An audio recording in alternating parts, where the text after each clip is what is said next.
The Shanklin A-Series, with thousands of units in operation today, is perhaps the industry's most refined, versatile, dependable automatic L-sealer.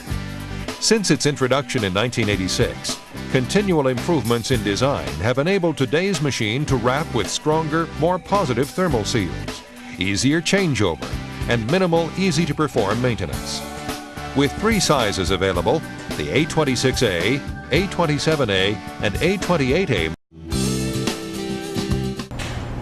Hi there, my name is John Townsend and I work for Sealed Air Shanklin in the Shrink Packaging Division as a technical sales rep. Today I'd like to show you how to change over a Shanklin A-27 automatic L-bar and a Shanklin T7H high air velocity shrink tunnel. The packages we're going to change over today are a tall stack of paper using Cryovac LD935 30 gauge shrink film. This shrink film is the thinnest shrink film in today's market. We're also going to change over to a small heart using Cryovac D940 soft shrink, which is now available in 45 gauge format. So to get started today, we're going to turn on the machines and let them warm up.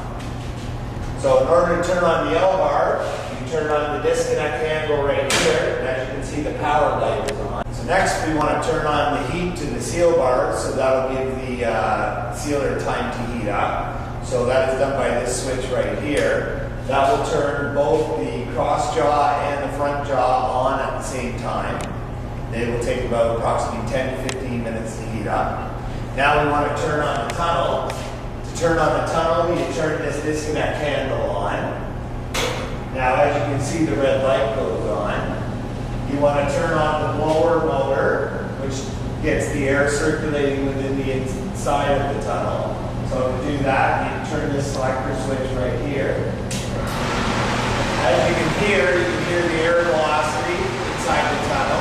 Now we want to turn the mesh belt on so that the tunnel can heat up and the conveyor can rotate. So to do that, you push this button right here. If the conveyor won't start, you want to make sure that all your e-stops on the tunnel are unlatched. Okay, you have an e-stop located in the front panel right here. You have an e-stop located in the back of the panel right here, and one on the opposite side. Now that I've unlatched all the e-stops, again I will push the green button. Now the conveyor is rotating. Okay, now it will take a few minutes for the tunnel to heat up, approximately 20 minutes. Okay, now that the tunnel and the sealer are heated up, I'm going to go back and turn the tunnel off so that you can hear me while I'm telling you how I'm going to change over the machine. Okay, so now that we've turned off the blower and you can hear me, what you need to do is select the right size film for this product. Today I've selected Cryovac LD935 30 gauge shrink film. It happens to be the thinnest shrink film in the market and a great film for a product like this. This product is solid, there's no voids anywhere, so anybody can poke through it. The corners are rounded, so they're not very sharp, and it's going to do a great job. So the way you size up the film is you take the running width of the product. So in this case, the product is going to go through the machine like this, so the running width is this direction. Or we're going to take the height of the product, and then for an automatic L-bar, you add 4 inches.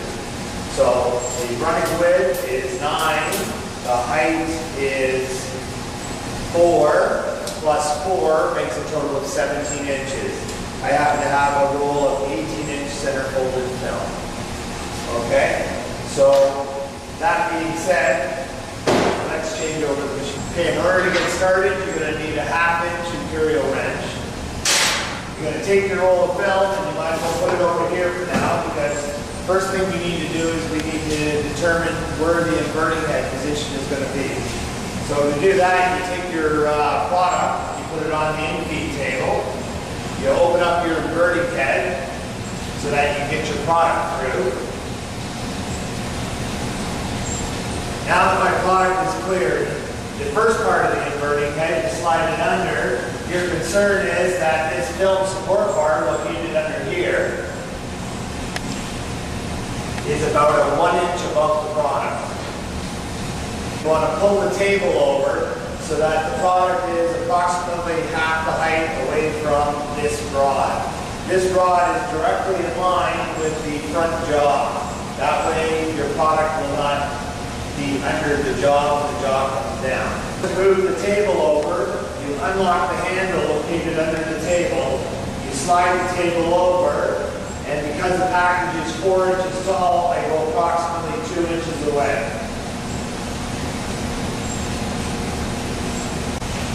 The next thing we're concerned to do is we want to install the roll of film. In order to install the roll of film, we have to look at the most important principle of all. And that is, where does the roll of film sit in relation to the inverting head? What you do is you take the opening of the inverting head, and that is the distance from the top inverting head to the bottom inverting head, which we know is approximately 5 inches. Okay, and that's because the package is 4 inches tall, and we went approximately an inch above the film inverting head. So then what we do is we look at where the 2 bars meet on the inverting head. And we go half of 5 inches is 2.5 inches. Or if it was an 8-inch opening, half of 8 inches would be 4 inches. Whatever the half number is, we take that and you go from where the 2 bars meet, and you project your line over. So in this case, we're going to go 2.5 inches over, and we're going to project our line of film, and that's where our center folded film is going to sit. The reason we follow that principle is because if you take center folded film and you take 2.5 inches, which we moved from the inverting head 2.5 inches, and that's our projected film line that goes down to the folded film.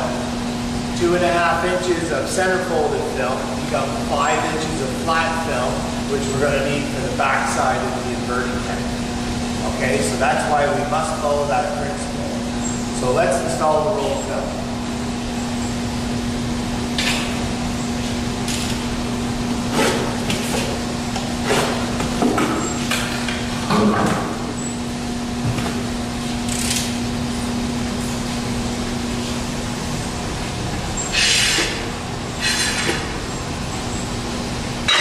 Now you always want the center folded side of the film to be on the in-feed side of the machine. So, you open up your 2 layers, you will see that there is the center folded side. So I must turn the roll around.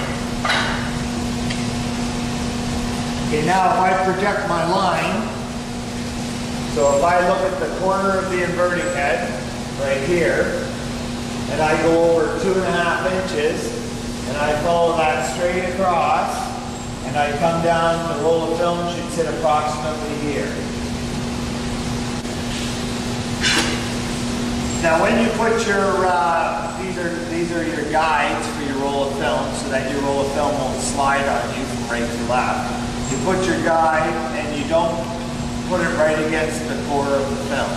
Okay, you put it so that it's about a 1/16 of an inch away from the core.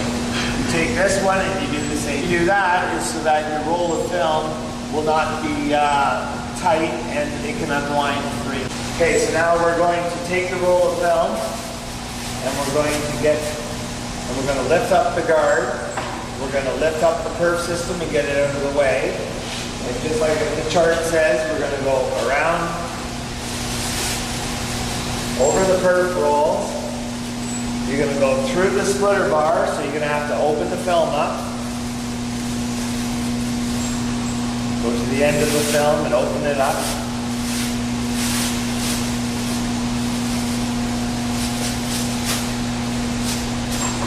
You're going to lift up the red rollers, the drive rollers. You're going to do what's called the S pattern. You're going to go around the underneath of the red rollers, over to the top of the red rollers. Make sure you pull out enough film.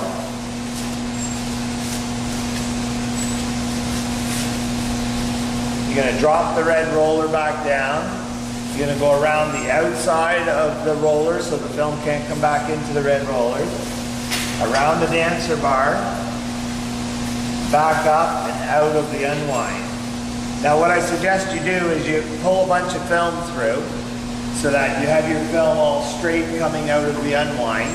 Before you put your perfs back down, and before you adjust your last roller.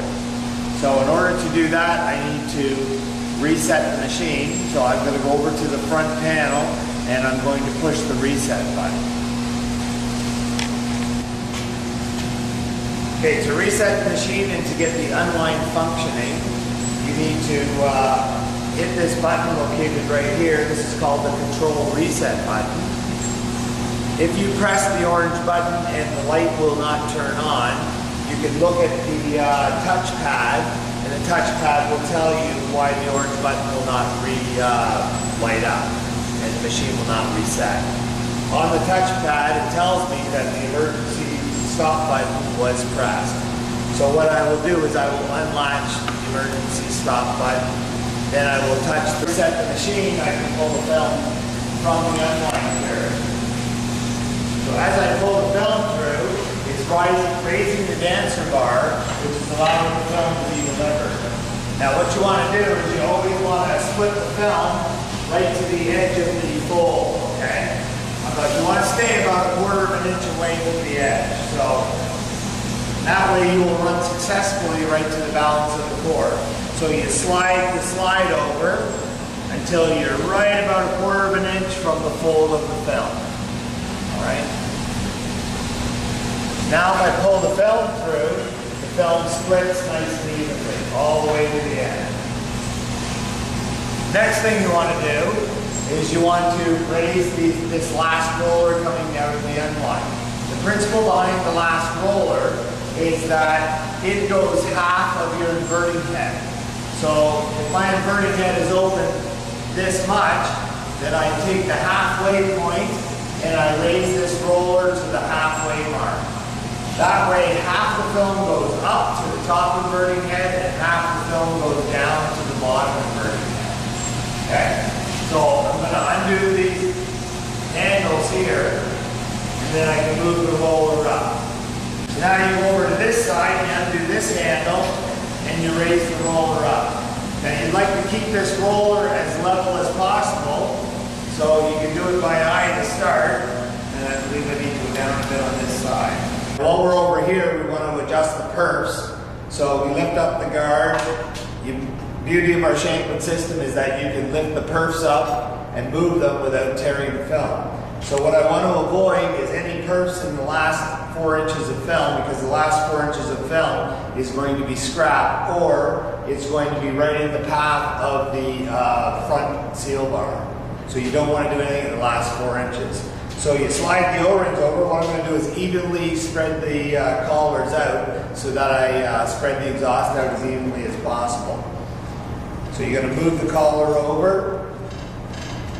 Now what you also want to avoid is you want to avoid putting the perf collars in the path of the inverting head. Because what can happen is the pin holes can actually be on the corner of the inverting head and tear as the film's going through. So you don't want that.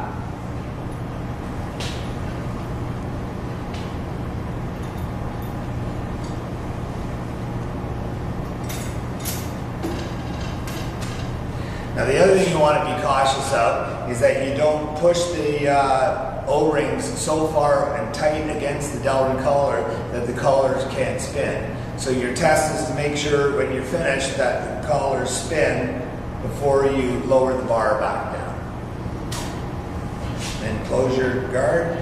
And then the next thing we need to consider is how high do we want the rod that the perf collars are on. Now the beauty of our Shanklin is that we allow you to raise and lower the perf pins, and the reason we do that is so that you can, because our pins are tapered, if you lower the pins down to their most that they can go into the brush, you're going to get the biggest hole possible. The more you raise them up, you're going to get a finite hole, which will allow the air to shrink out slower. Okay, so what I'm looking for is I'm looking to make sure that there is a gap between the perf brush and the collar itself. So what I want to do is I want to loosen off the wing nut, and I want to adjust the top wing nut up until I get a gap between them. That means that I should get no slots in the film. You want to make sure they're both equal on both sides. Then lock up your wing nuts back up and you're ready to go to the Next thing we're interested in is the film splitter bar, which is located right here.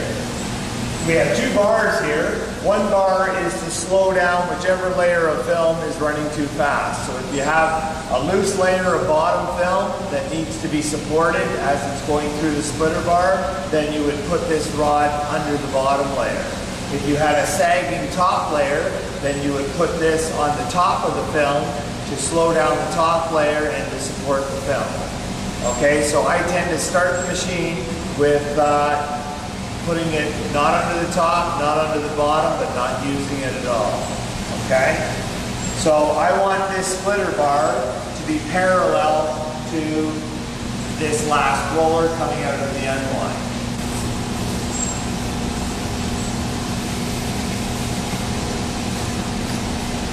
Now this rod can extend in and out. Where it should be is the same distance out that the previous splitter bar is. Right out to the edge of the film, which should be equal to where you projected your line of folded film. Now if you need to raise it and lower it to get it into the center of the two inverting heads, you undo this handle right here, located right here, and you adjust it accordingly. Again, it should be parallel to the last unwind roller. Okay, so the next thing we're going to do is we're going to put the film around the inverting head. So we're going to remove the product from the film's path so that we can get the film around the inverting head. And we're going to pull out this knob located right here, which will allow the table to move away from the inverting head. Now we're going to take the film and we're going to put it in between the inverting head, the top and bottom inverting heads. And we're going to stand away from the machine and make sure we have enough film to work with. Okay, so you open up the top layer and the bottom layer. You take the bottom layer and you go underneath the inverting head. You take the top layer and you go over the inverting head. And then you push the film through the jaws, like so.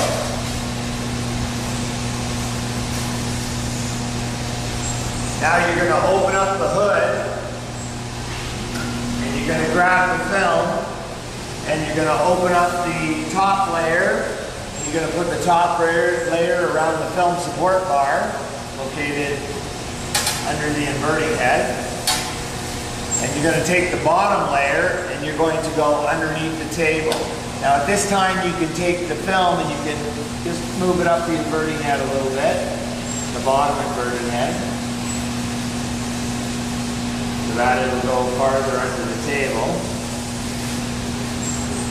Now we're ready to close the table back up. So you pull the knob back out and you push the table across to its home position. Make sure it's locked in. Next thing we're going to do is we're going to straighten out the film around the inverting head. Make sure that it's all nice and straight. Straighten the film underneath the inverting head. And then we're going to go to our next step, which is set up the jaws for the package. You're going to grab the package and you're going to put it in the seal area. Now, in order to adjust the jaws correctly, we're going to need the jaws to have no air on them so that they can open and close freely. So to do that, you just need to hit the E-stop button. As you heard, the air discharged out of the machine, so now the jaws open and close freely. So what we want to do next is we want to adjust what's called the center seal. The reason we do this is so that we always seal the package in the center. If the package is this tall, we want to seal right in the center or a little bit less. You never want to seal above the center because the bottom layer of film, when the bottom jaw comes up, will lift up the package. If it's a heavy package, it will actually pull the film out of the jaws and you won't get a good seal. So you always set the machine up that it seals in the center or a little bit lower, but never above the center of the package. So in order to do that, I'm going to close the jaws with one hand, and I'm going to wind the crank located right here so that it raises and lowers the center seal when they're together. They go up and down as I wind the crank.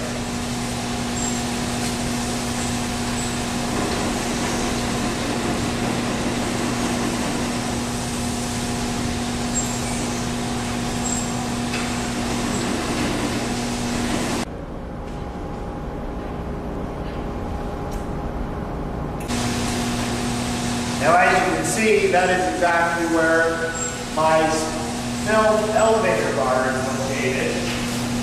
Is also where my jaws come together. That is the center of the package. Now I want to adjust my film puller. My film puller, when I look at these two film tracking rollers, should be located exactly where the jaws come together. So if I close the jaws, I notice that they are presently located lower than the center of where the jaws meet together. So what I want to do is I want to unlock the knob at the back of the crank handle, and I want to adjust them up. To figure out the correct position, I'm going to close the jaws, and I'm going to be looking where the two rollers come together. Should be where the jaws come together, the top and bottom jaws. So if I close the jaws and I look, I'm still not where they come together. The reason I'm doing this is I don't want my film to be going like that. Call 3G Packaging today, and one of our experienced account managers will help you with all of your packaging needs. We guarantee a refreshing commitment to customer service.